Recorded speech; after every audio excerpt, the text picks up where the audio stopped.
मुझे लगता है कि कांग्रेस के नेता अपने नेताओं के बारे में जानकारी लेने का आदत छूट गई है, पढ़ना लिखना छोड़ दिया है। नेहरू गांधी के बारे में भी उन्हें नहीं पता होता है। जो माननीय राजनाथ सिंह जी ने कहा है उसका सोर्स है the inside story of Sardar Patel, diary of Maniben Patel, page number 24। Again I am quoting the book, the inside story of Sardar Patel, the diary of Maniben Patel, और जिसमें 1936 से लेकर 1950 तक के उनके तमाम करेस्पॉन्डेंस के बारे में लिखा हुआ है। उसमें पेज नंबर 24 पे यह लिखा हुआ है, Nehru also raise the question of Babri Masjid, but Sardar made it clear that the government could not spend any money for building a mosque. He told Nehru that the question of reconstruction of Somnath temple was quite different, as the trust has been created for the purpose and about 30 lakhs rupees has been collected. Patel told Nehru that it was a trust of which Jam Sahib was the chairman and Munshi was just a member, and no government money was going to be used for the purpose. This silenced Nehru. 20th September 1950. अर्थात बहुत स्पष्ट है, मैं हिंदी में इसका सार संक्षेप कर देता हूं कि नेहरू ने बाबरी मस्जिद का विषय उठाया, सरदार पटेल ने उसका प्रतिरोध किया और उन्होंने कहा कि सोमनाथ के पुनर्निर्माण का विषय इससे बिल्कुल भिन्न है। वो एक प्राइवेट ट्रस्ट जिसकी अध्यक्षता जाम साहब ऑफ नवनगर, जो उस समय राज्य प्रमुख थे, उन्होंने किया है और मुंशी जी उसमें एक सदस्य हैं। सरकारी धन का कोई उपयोग नहीं हुआ है। 30 लाख रुपए प्राइवेट ट्रस्ट के द्वारा करे गए हैं। 20 सितंबर 1950, इसके बाद नेहरू जी शांत हो गए। मगर कांग्रेस के लोगों के मन में जो खुजली होती है, उनके लिए भी मैं एक बात बताना चाहता हूं कि साहब, नेहरू जी के मन में सिर्फ इतना ही नहीं था।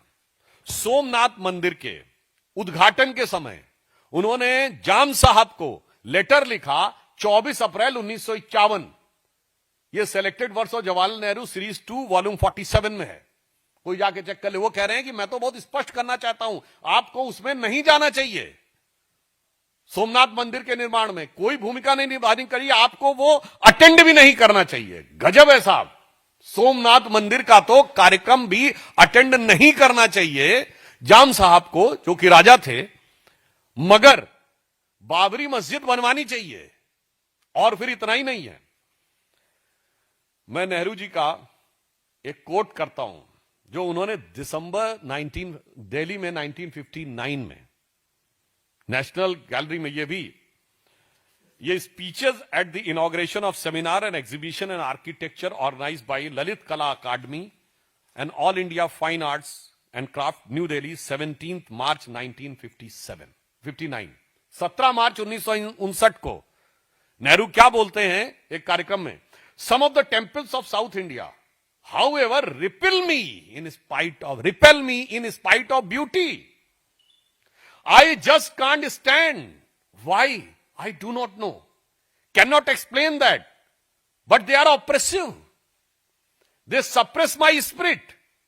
They do not allow me to rise and keep me down in the dark corridors. I like the sun and air. In contrast, he found Taj Mahal as astoundingly beautiful. 17 March 1959 को जवाहरलाल नेहरू क्या लिख रहे हैं? वो कह रहे हैं, दक्षिण भारत के मंदिर कितने भी उत्सव, मैं डिप्रेस्ड फील करता हूं। मुझे समझ में नहीं आता है कि मुझे डिप्रेशन क्यों लगता है उन कॉरिडोर्स में मूव करते समय। तो इसका अर्थ हुआ कि वहां से लेके और आज तक राम मंदिर के शिलान्यास में न जाना, राम मंदिर की ध्वजा का विरोध करना, बाबरी मस्जिद बनाने का संकल्प लेना। वो एक पुराना गाना था ना, ये रईसी है खानदानी, वो रईसी नहीं, ये कहानी है खानदानी। तो इसलिए मैं यह स्पष्ट रूप से कांग्रेस के नेताओं को मैंने कोर्ट के साथ बता दिया है। तो अब कांग्रेस वालों को सोच समझकर अपने नेताओं को पढ़कर बताना चाहिए और यह भी बताना चाहिए कि यह भारत वो था कि सोमनाथ मंदिर के उद्घाटन के समय तत्कालीन हमारे राष्ट्रपति राजेंद्र प्रसाद जी गए थे, उनको जाने से रोकने का प्रयास किया था। पुरुषोत्तम दास टंडन जी राजस्थान के गवर्नर थे, उनको भी रोकने का प्रयास किया था। श्री राम लला विराजमान जब प्रकट हुए 1949 22-23 दिसंबर की रात को, तो जो गोविंद बल्लभ पंत को पत्र लिखा है कि आप सख्ती नहीं कर रहे हैं, मुझे लगता है हम और कुछ नहीं कर रहे हैं। इतिहास में गड़े मुर्दे उखाड़ने का हमारा कोई प्रयास नहीं है, पर कांग्रेस को अपने मुर्दों का डीएनए जरूर चेक कर लेना चाहिए। मैं किसी के प्रति व्यक्तिगत अपमान नहीं करना चाहता हूं, यहां डीएनए का अर्थ राजनीतिक डीएनए से, कि आपके मन में जिस प्रकार की तिरस्कार की भावना थी वो पहले भी थी, आज भी है और कल भी रहेगी। जो पुराना गीत था ना, कई साल पहले, मुझे तुमसे प्यार था, जिया बेकरार था, आज भी है कल भी रहेगा। मगर कांग्रेस के लिए होना चाहिए, कई साल पहले मुझे हिंदुओं से नफरत का ज्वार था, जिया बेकरार था, कट्टरपंथी वोटों के लिए बेकरार था, आज भी है और कल भी रहेगा। धन्यवाद।